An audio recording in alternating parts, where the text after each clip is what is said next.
Sir, আমি প্রত্যেকটা পরীক্ষায় ফার্স্ট ক্লাস পেয়েছি। এবার এই সার্টিফিকেট নিয়ে যখন আমি কোথাও চাকরির জন্য যাচ্ছি, তখন কেন আমার কাছে জিজ্ঞেস করা হচ্ছে আমি কম্পিউটার পারি কিনা? কেন আমার কাছে জিজ্ঞেস করা হচ্ছে আমার কাজের কোনো পূর্ব অভিজ্ঞতা আছে কিনা? আরে পাগল নাকি তুমি? চাকরির জন্য তো সব প্রয়োজন। তোমাকে কম্পিউটার জানতে হবে, কাজের অভিজ্ঞতা থাকতে হবে, এক কথায় তোমাকে যোগ্য হতে হবে। তাহলে বেতন কি তোমার চেহারা দেখে দিবে? যদি চাকরি করতে এগুলো লাগবে, তবে স্কুল কলেজে আমাকে বাস্তবমুখী না করে তুলে আমাকে কম্পিউটার না শিক্ষা দিয়ে কেন শেখানো হচ্ছে? নবাব সিরাজউদ্দৌলা কবে মারা গিয়েছিল?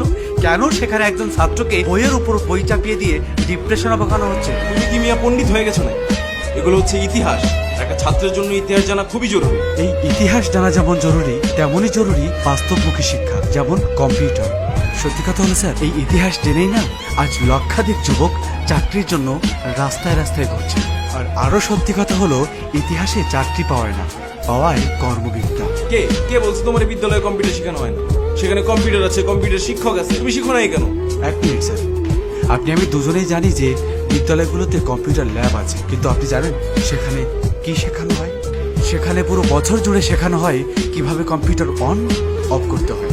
আর নিজে থেকে নতুন কিছু শিখতে গেলে বলা হয় কম্পিউটার হ্যাং হয়ে যাবে।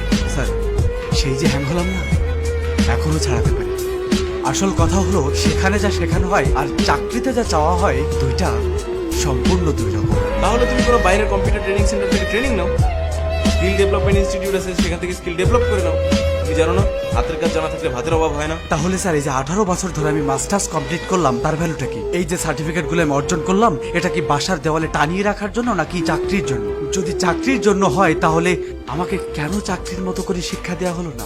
কেন আমার স্টাডি পিরিয়ড চলাকালীন আমাকে কর্মশালার মাধ্যমে চাকরির অভিজ্ঞতা দেওয়া হলো না? আমার শিক্ষায় কেন কর্মমুখী দিক নেই স্যার? শোনো বাবা, এখন সৃজনশীল হইছে, পাশের হার বাড়ছে, শিক্ষাঙ্গন এখন অনেক এগিয়ে গেছে। তুমি চাকরি পাও নাই বলে যে অন্যেরা চাকরি পাবে না তা কিন্তু, অন্যেরা এখন যোগ্যতা পাচ্ছে।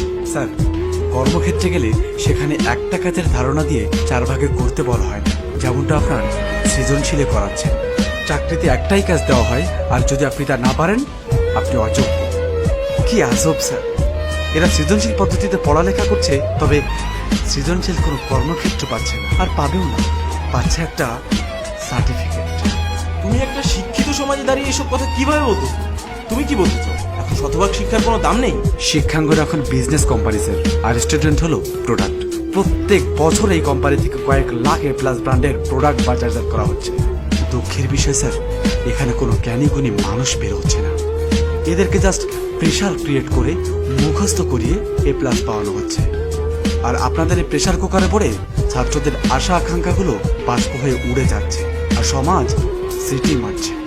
তুমি জানো পোলাপাইনের অবস্থা? এখনকার পোলাপাইন খুব দুষ্ট। যে করেই হোক এ প্লাস তো পাচ্ছে। আর শুনো বাবা, এ প্লাস পেলে সব হয়। এ প্লাস পেলে সব সম্ভব? ভুল।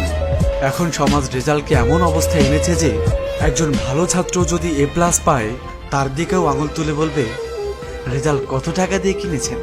এ প্লাস দিয়ে কোনো ছাত্রের যোগ্যতা প্রমাণ করা সম্ভব না। হ্যাঁ, তার সম্পর্কে একটা কথা বলতে পারি, যদি সে নকল না করে থাকে, তবে তার মুখস্থ করার ক্ষমতা খুব ভালো, যা কেবল পরীক্ষার খাতা পর্যন্ত সীমাবদ্ধ। আর এভাবে চলতে থাকলে জাতি খুব তাড়াতাড়ি মেধাশূন্য হয়ে পড়বে। বেঁচে থাকবে শুধুই আপনার এ প্লাস।